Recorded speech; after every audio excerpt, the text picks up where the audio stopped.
essere.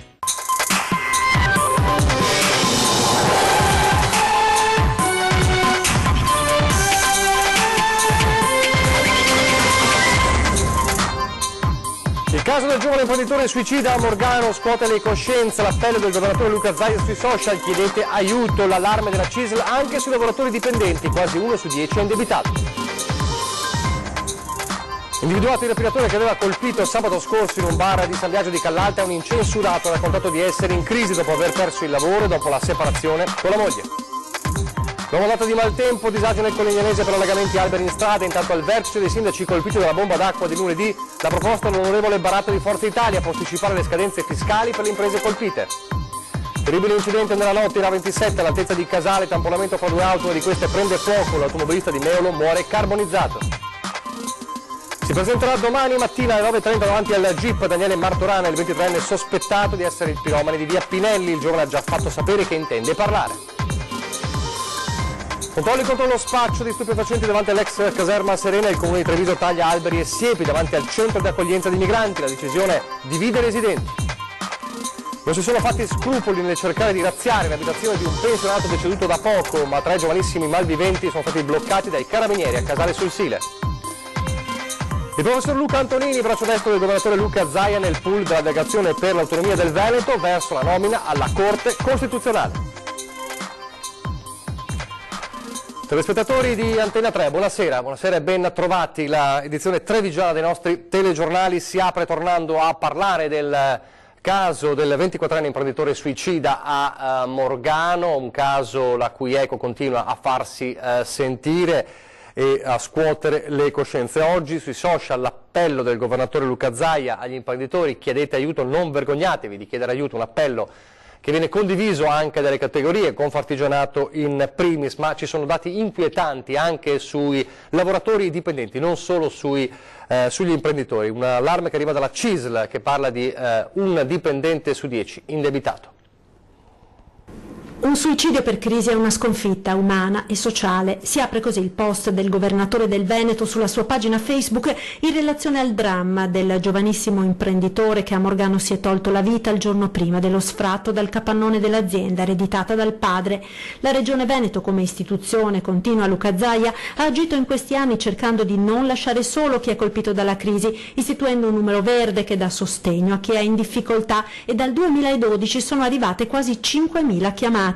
Il nemico numero 1 in questi casi, continua Zaia, è la solitudine, è la vergogna nel chiedere aiuto, ma avere problemi oggi non è un fatto isolato né straordinario. Lancio perciò un appello a tutti, prosegue il presidente della regione: chiedete aiuto, il sostegno c'è ed è concreto, ma chiedetelo, non restate soli. Un appello condiviso anche da diverse associazioni di categoria che negli anni della crisi si sono adoperate per fornire sostegno agli imprenditori in difficoltà. È vero che quando noi abbiamo un po' una cultura nostra trevigiana e veneta, che ognuno ha una dignità e fa difficoltà ad andare in cerca di aiuto all'esterno, però questo va superato perché alla fine dobbiamo dare una priorità alla vita, insomma questo è un po' il tema, quindi negli uffici nostri come anche da altri consulenti uno può rivolgersi e cercare di capire se all'interno del sistema trovare magari una soluzione e un aiuto che da solo non può avere. E che nonostante la ripresa la situazione non sia rosea per molti lavoratori lo testimoniano i dati della CISL di Treviso relativi all'indebitamento. Nelle grandi aziende quasi un dipendente su 10 sta usufruendo della cessione del quinto dello stipendio, prestito al quale possono accedere i lavoratori con contratto a tempo indeterminato ma anche i pensionati, finanziamenti spesso caratterizzati da interessi altissimi e dal fatto che la rata viene trattenuta direttamente dallo stipendio o dalla pensione e sta creando conseguenze talvolta drammatiche per le famiglie. E la crisi, sappiamo, oltre a spingere a gesti estremi come purtroppo quello del 24enne imprenditore a Morgano, può spingere in altri casi sulla strada del crimine, o almeno così ha raccontato l'uomo che è stato individuato dai carabinieri come responsabile della rapina a un bar sabato scorso a San Biagio di Callalta. Ha raccontato di essere in crisi e senza soldi dopo aver perso il lavoro e dopo la separazione. Incensurato, 35 anni appena, senza lavoro e in gravi difficoltà economiche dopo la separazione dalla moglie. È un giovane di Carbonera, il responsabile della rapina messa a segno il 14 luglio al bar Borgo Verde lungo la Postumia a San Biagio di Callalta. I carabinieri sono arrivati a lui grazie ai filmati delle telecamere di videosorveglianza del locale che lo hanno ripreso mentre, pistola in pugno, si faceva consegnare 700 euro dal titolare dell'esercizio, dove era rimasto seduto a un tavolo sorseggiando una birra e maneggiando lo smartphone per almeno un'ora prima di entrare in azione. Poi, con la scusa di andare in macchina a prendere i soldi per pagare, si era ripresentato con uno scialle per coprirsi il volto e la pistola a giocattolo. Lì per lì il barista Albano Fossaluzza, 59 anni, di Fagarè, era rimasto disorientato. La paura ce l'ha avuta in un secondo momento. Il momento che sono andato in bagno, che mi ha chiuso in bagno, che ho preso un po' di... non sapevo cosa voleva fare, l'ho guardato sugli occhi, un spaccone, però sono venuto che mi ha chiuso in bagno, ho avuto un po' ho pensato un po' male. In casa il 35enne aveva ancora gli abiti indossati durante la rapina. Della pistola e del denaro nessuna traccia. Che abbia agito per difficoltà per il titolare del bar non è una giustificazione. Non si fanno quelle cose, con una pistola non si va a puntare sulla tempia una pistola a qualsiasi persona. Si può chiedere un attimo, si può parlare con gli amici, si può fare tantissime altre cose, ma non queste cose.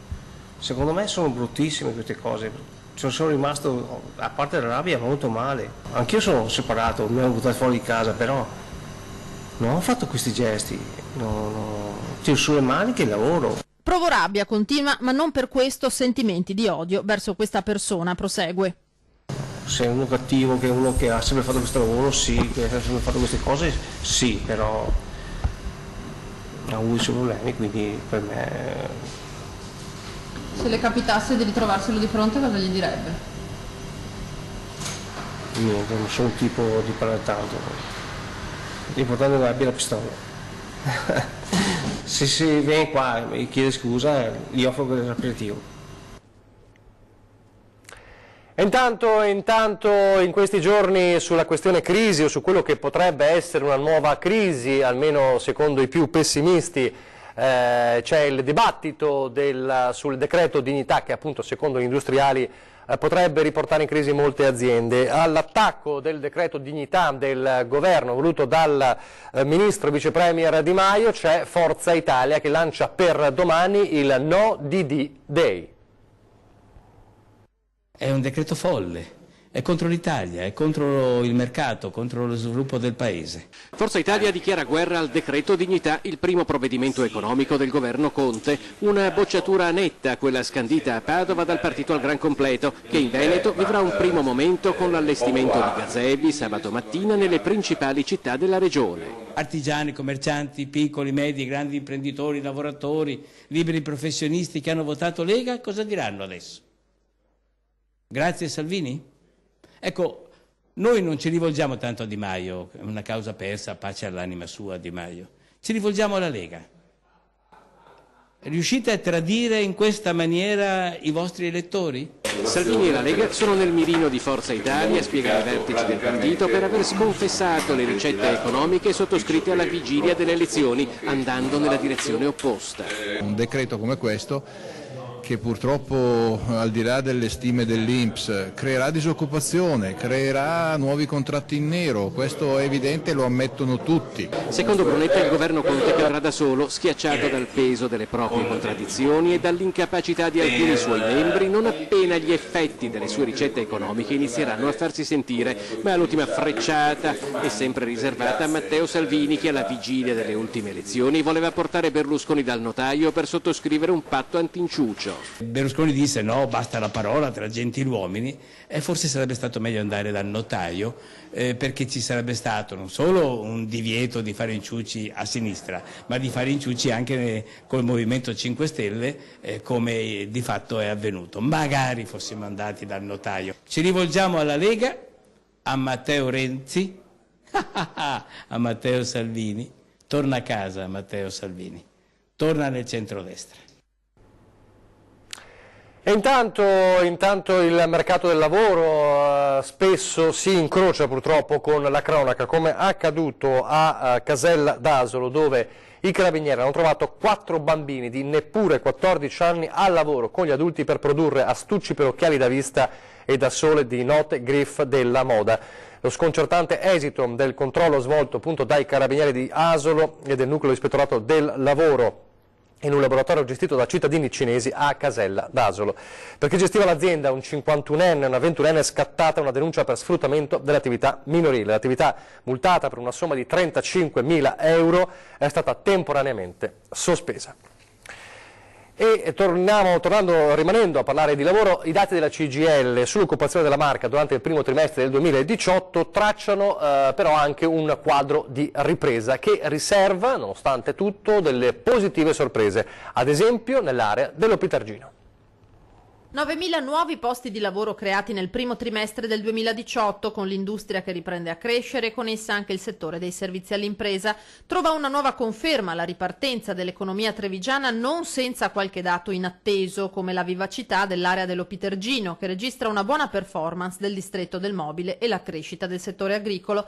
I dati di Veneto Lavoro presentati dalla CGIL mettono a confronto il primo trimestre 2013 con lo stesso periodo dell'anno in corso. Nell'industria 4.850 nuovi assunti contro i 950 di 5 anni fa, e se sono settore metalmeccanico e aziende del Made in Italy a trainare, anche l'edilizia si sta finalmente riprendendo. È chiaro che un settore industriale molto, ampio come quello della provincia di Treviso dimostra di in qualche modo cogliere quello che è la ripresa economica e quindi anche consolidare l'occupazione. Le sfide non sono finite, perché proprio questo momento di ripresa è necessario per iniziare a consolidare salari, rapporti di lavoro, ma anche investire in formazione e prospettive future di un sistema produttivo che deve essere sempre più competitivo rispetto a uno scenario internazionale, tra l'altro molto complicato. Crisi aziendali notevole frenata, sottolinea il sindacato. Da gennaio a marzo nella Marca ne è stata aperta solo una contro le 527 del 2014. Altro capitolo è quello della qualità dei contratti. Su 9.000 assunzioni, 7.000 sono a tempo determinato. Stabilità, ribadisce il sindacato, vuol dire anche crescita delle competenze nei lavoratori sul fronte professionale e della sicurezza. Io non vorrei più sentire la battuta: siccome è ripartita l'occupazione è normale che ci siano più infortuni e più morti sul lavoro. Il sistema della sicurezza, la sicurezza nei luoghi di lavoro deve essere un investimento che facciamo congiuntamente tutti, senza nessun ma e senza nessuna in qualche modo timidezza sotto il profilo degli interventi necessari. Guardiamo al decreto dignità e i suoi effetti nella Marca senza ansie, conclude il segretario della CGIL, che invece attacca l'ipotesi di reintroduzione dei voucher. Per la nostra provincia vuol dire dare la possibilità ad aziende vinicole del nostro territorio di utilizzare manodopera a bassissimo costo, e questo è un regalo a settori che hanno margini per poter stabilizzare quei lavoratori. Lo ha evocato qualche servizio fa l'onorevole Brunetta, parliamo di Matteo Salvini, che però oggi non ha parlato del decreto dignità ma ha parlato di autonomia. Conto che entro l'estate il Consiglio dei Ministri possa approvare quello che Veneto, Lombardia ed Emilia Romagna porteranno come richiesta. Lo ha detto appunto oggi il Ministro dell'Interno Matteo Salvini, Vice Premier e Segretario della Lega, rispondendo a una domanda sull'autonomia. Ho sentito Zaia, ho incontrato Fontana, che è il governatore della Lombardia. L'obiettivo è entro la fine di questo mese avere le idee chiare su qual è la strada più veloce da percorrere e poi dare seguito al voto di quasi 2 milioni di cittadini che in Veneto e poi anche in Lombardia per ora e in altre regioni, mi auguro, chiedono una politica più vicina ai territori. E a proposito di autonomia, uno degli uomini della squadra di Luca Zaia nella delegazione trattante con il governo sull'autonomia, una delle menti dell'autonomia, il professor Luca Antonini, che è un avvocato e costituzionalista trevigiano d'adozione, si avvia ad essere nominato giudice della Corte Costituzionale. I partiti ieri hanno infatti trovato l'intesa sul nome del costituzionalista del Bo di Padova. È stato presidente della Commissione Tecnica Paritetica per l'attuazione del federalismo fiscale, è uno dei principali consulenti del governo e del Parlamento in materia di federalismo, è stato il principale snodo tecnico-politico della riforma federalista, tanto da essere considerato il padre del federalismo fiscale e anche consigliere, come sappiamo, di Fondazione Cassamarchi, e adesso questa nomina eccellente da giudice della Corte Costituzionale. Adesso torniamo a parlare di maltempo. Nuova ondata di maltempo era attesa soprattutto in montagna, ma c'è stato anche nel pomeriggio sulla Marca. Un nuovo nubifragio si è abbattuto sull'area pedemontana della provincia. Si segnalano in questi momenti diversi interventi dei vigili del fuoco per taglio di piante e rami pericolanti e prosciugamenti di garage scantinati a causa degli allagamenti. Gli interventi stanno interessando in questi momenti i comuni di Conegliano, San Vendemiano, Loria e Riese Pio X, e poco fa a Cornuda si è concluso il vertice tra i primi cittadini dei comuni maggiormente colpiti dal nubifragio, dalla bomba d'acqua di lunedì scorso che si è abbattuta su Cornuda, Pederobba, Maser, Monfumo e Cairano San Marco. Presenti a questo vertice dei sindaci anche i vertici della Protezione Civile regionale e l'onorevole di Forza Italia Raffaele Barato. Allora sentiamo come è andata dalle parole del sindaco di Cornuda Claudio Sartor, che abbiamo raggiunto poco fa al telefono. Sentiamolo. Sindaco Sartor, allora oggi pomeriggio l'incontro con i comuni, con gli altri comuni coinvolti nel nubifragio dell'altro giorno, che cosa è emerso? Allora, tutti i comuni erano presenti, era presente l'assessore regionale alla protezione civile Bottacci, l'onorevole Baratto e la struttura tecnica della protezione civile regionale. L'incontro di oggi era per capire come muoversi come comuni successivamente all'approvazione del decreto che ha fissato lo stato di emergenza per i nostri comuni, quindi tutti gli aspetti burocratici che i comuni dovranno affrontare, perché da lunedì poi sarà da dare delle risposte ai cittadini sotto il profilo delle richieste dei danni che questo hanno avuto, non solo i cittadini ma anche naturalmente le pubbliche amministrazioni che ricadono in questi territori. Ecco, c'è stata, Sindaco, una prima quantificazione dei danni in tutto il territorio che è stato coinvolto dal nubifragio? Non siamo andati nello specifico, per quanto riguarda Cornuda noi abbiamo fatto una prima analisi di quelli che possono essere stati i danni subiti, parliamo comunque di 400.000 euro. Tra l'altro in particolare la presenza dell'onorevole Baratto era importante perché comunque farà una proposta circa la possibilità per le aziende coinvolte dello spostamento del pagamento delle tasse, e questo mi pare una misura importante perché sia a Cornuda che a Monfumo sia anche in altre località aziende sono state colpite e qualcuna è ancora ferma. Dal maltempo al tragico tamponamento della scorsa notte in A27 a Casale per il conducente di un'auto, la vettura è diventata una trappola mortale di fuoco. Il violento tamponamento, l'auto che prende fuoco, le fiamme che avvolgono l'abitacolo senza dare scampo al conducente. È un 60enne di Meolo, Tiziano Cattari, la vittima dell'incidente che si è verificato poco dopo mezzanotte e mezzo lungo l'autostrada A27 all'altezza del territorio di Casale sul Sile. L'utilitaria su cui viaggiava, una Fiat Punto, è stata violentemente tamponata da un'altra macchina, una Mercedes CLS condotta da un 39enne di Pieve di Soligo. L'utilitaria si è incendiata. L'immediato intervento dei vigili del fuoco non è bastato a salvare il conducente. L'incidente pochi chilometri dopo il casello di Treviso Sud in direzione Venezia, lungo la corsia centrale dell'autostrada. Le cause del tamponamento sono ora al vaglio della sezione autostradale della Polstrada. Da chiarire la velocità a cui viaggiavano i mezzi coinvolti, se la Fiat Punto non fosse stata rallentata o bloccata da un guasto, l'occupante è rimasto carbonizzato nel rogo, così come sono andati bruciati gli effetti personali che portava con sé. Per il riconoscimento ufficiale della salma sarà necessario l'esame del DNA sui resti. Solo lievi ferite per il conducente della Mercedes, nei confronti del quale la Procura della Repubblica di Treviso ha aperto un fascicolo con l'accusa di omicidio stradale. Tiziano Cattai era un operaio, nativo di Musile, abitava dal 2004 a Meolo con la moglie di origini inglesi, Zoe Amanda, e le due figlie di 27 e 28 anni.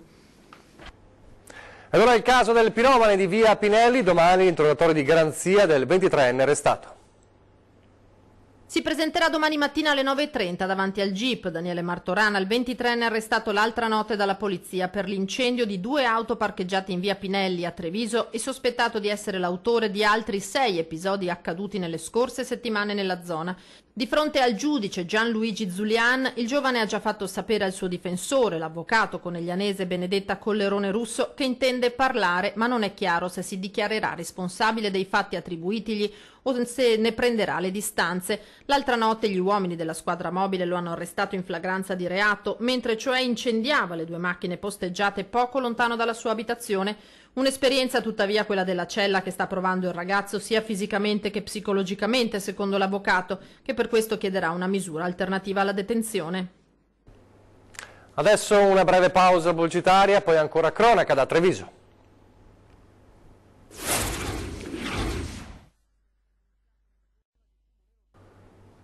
Rieccoci in studio in diretta, ancora il telegiornale di Treviso e ancora a Treviso per il blitz antidroga delle ultime ore del comune davanti all'ex caserma Serena, la decisione anche di tagliare alberi e siepi davanti al centro di accoglienza dei migranti.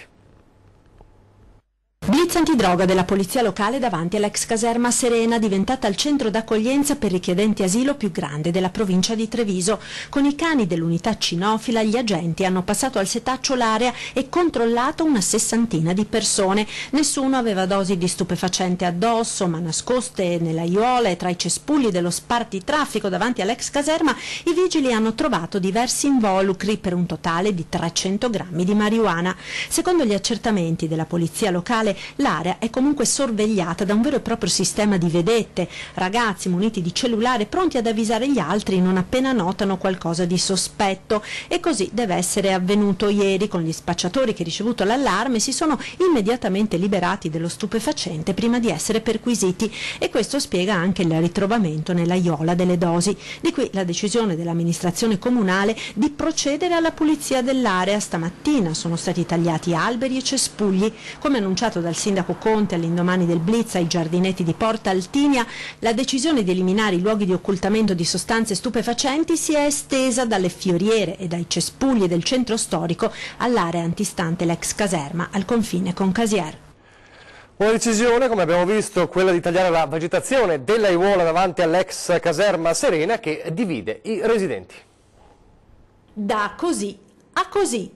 Piazza pulita nell'aiuola spartitraffico davanti all'ex caserma Serena. L'amministrazione comunale ha deciso di affrontare il problema dello spaccio e dei nascondigli della droga alla radice, nel senso davvero letterale del termine, tagliando tutta la vegetazione. C'era un degrado già nei giardinetti al di là del luogo per nascondere la droga, si è trovato di tutto, pezzi di materasso, biciclette rotte, lamiere, quindi c'era di tutto. Quindi il comune ha proceduto velocemente su ordine del sindaco a bonificare, quindi è stato asportato tutto. Non c'erano alberi, è bene dire, non c'erano alberi, c'era qualche pinetto di Natale residuo, adesso viene bonificato, viene piantumato, diciamo, viene seminato a prato. Una decisione, quella di tagliare la vegetazione dell'aiuola che divide i residenti del quartiere. C'è chi è favorevole. In linea di massima io sono felice di questo taglio delle piante, in quanto è stato eliminato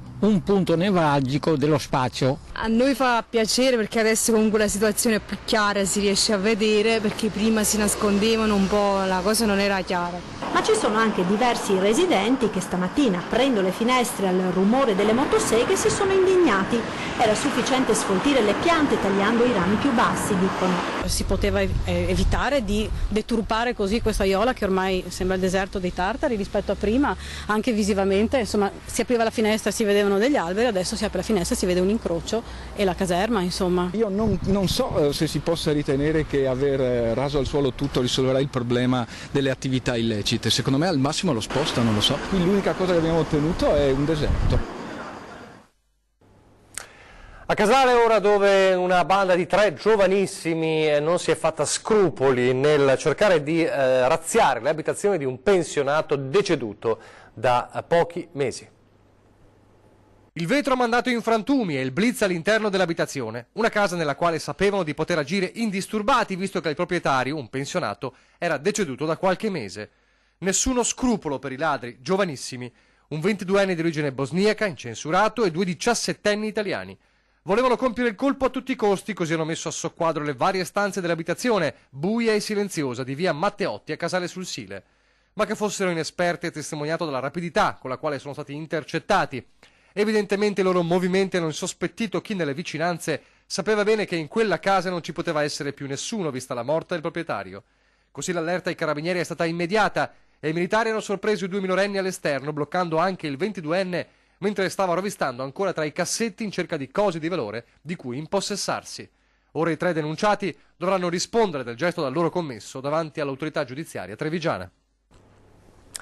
L'economia adesso, imprenditori a confronto, ma non in un meeting, a colazione negli uffici di Asco Trade a Conegliano. La singolare iniziativa, dunque promossa proprio da Asco Trade, ha visto la sua seconda tappa questa mattina. Io sono abituato oltretutto a alzarmi prestissimo la mattina, ma sicuramente questo può dare uno slancio e può essere anche di incentivo anche per altri incontri che potrebbero esserci nel territorio. È un valore fondamentale per un territorio come il nostro, in cui è importantissimo vedersi fare rete, ma fare rete sul serio, assieme, stringendosi la mano, scambiando le opinioni di persona vis-à-vis. Mette una mattina negli uffici di Asco Trade, sede di Conegliano, ore 7:30, caffè brioche e imprenditori che si confrontano. Ben 57 quelli riuniti stamane per la seconda tappa di Colazione con Asco Trade, l'iniziativa lanciata con successo dall'azienda di distribuzione di gas ed energia elettrica per creare nuovi rapporti e possibilità, perché i migliori affari si fanno a colazione, come diceva Oscar Wilde. L'idea è questa, ritrovarsi alle 7:30, metterli insieme tra di loro, conoscersi, vedere se può nascere qualche opportunità di business, qualcosa di interessante. Un incontro fissato all'ora della colazione per dare modo ad artigiani, imprenditori e commercianti del territorio di sviluppare la reciproca conoscenza, scambiare idee e opinioni. Svegliare tutte queste persone a un'ora che è alle 7:30 per un incontro e trovarne qui nella sede di Conegliano una sessantina è un successo incredibile, ma soprattutto ci permette di capire come la volontà di interagire sia ancora molto presente e soprattutto dia uno sviluppo, una giornata che deve ancora cominciare, forse con delle nuove opportunità. In questo momento rivalorizzare il rapporto umano diretto è una cosa fondamentale, secondo me, soprattutto per fare business. La colazione con Asco Trade, spiega Stefano Busolin, presidente Asco Trade, nasce dalla necessità di fare rete insieme, incontrandoci in un orario che anticipa quello lavorativo per stabilire nuovi contatti e rinsaldare quelli esistenti. Ci affascinava l'idea di ricreare un luogo di incontro simile alla piazza, l'antica Agorà, intesa come fulcro della vita politica, commerciale e culturale della comunità. Come già successo a Treviso, anche l'appuntamento di Conegliano, durato circa un'ora, ha raccolto il consenso e il plauso degli imprenditori presenti, che si sono già detti disponibili e interessati a partecipare alla prossima colazione, anche perché dopo l'incontro lo spirito sembra essere quello giusto. Finalmente si può partire e via per le strade a lavorare. Festa oggi nella casa di riposo Menegazzi di Treviso per i 100 anni di nonna Marina Basso, festeggiata dal sindaco Mario Conte, che a sua volta oggi compie 39 anni, e dal presidente dell'ISRA Luigi Caldato, nota Fossalunga di Vedelago. Nonna Marina è rimasta sola a 32 anni con 5 figli perché il marito è andato in Francia a lavorare. Grande lavoratrice, soprattutto grande cuore, dicono di lei i nipoti. La sua caratteristica principale è l'altruismo e allora auguri a nonna Marina oggi che ha compiuto i 100 anni, fatidico compleanno, alla casa di riposo Menegazzi di Treviso. Siamo in chiusura, io vi ricordo l'appuntamento con 20:10 fra pochissimo, ospiti di Ferdinando Avarino, due importanti esponenti del Consiglio regionale, tanti temi da trattare ovviamente dalla politica all'economia, con Riccardo Barbisan della Lega Nord e Andrea Zanoni del Partito Democratico. È davvero tutto, vi lascio le previsioni del tempo, grazie per averci seguito e arrivederci.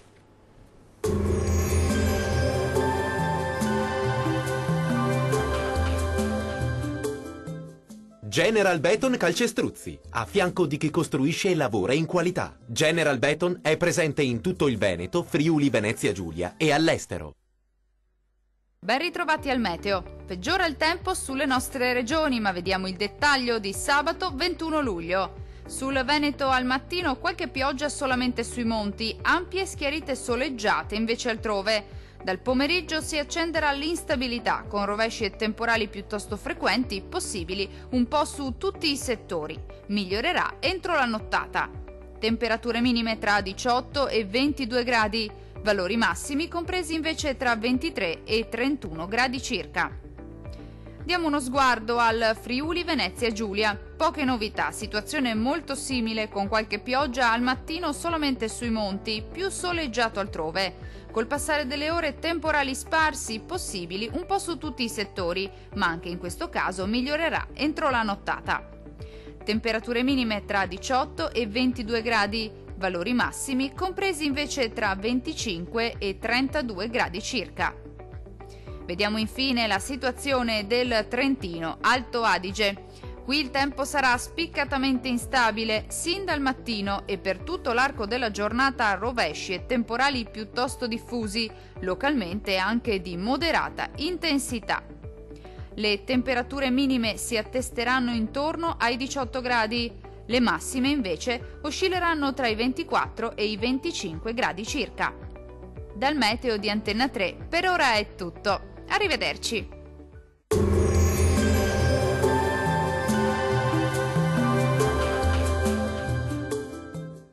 General Beton Calcestruzzi, a fianco di chi costruisce e lavora in qualità. General Beton è presente in tutto il Veneto, Friuli, Venezia Giulia e all'estero.